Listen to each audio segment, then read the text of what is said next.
Sonai charitable ट्रस्टचे संस्थापक अध्यक्ष व national gold silver refinery and jewellery असोसिएशनचे अध्यक्ष गणपतराव पुदाले शेठ यांच्या पुढाकाराने दर सालबादप्रमाणे यावर्षीही सर्वधर्मीय सामुदायिक विवाह सोहळा आयोजित करण्यात आला होता।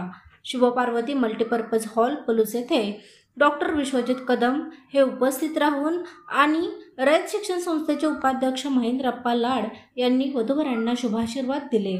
या सामुदायिक विवाह सोहळ्यात एकूण 8 जोडप्यांचे विवाह संपन्न झाले।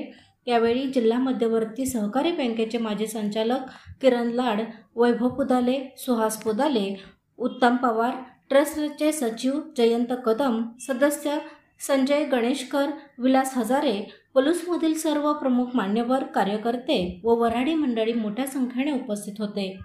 अग्रणी न्यूज, विटा।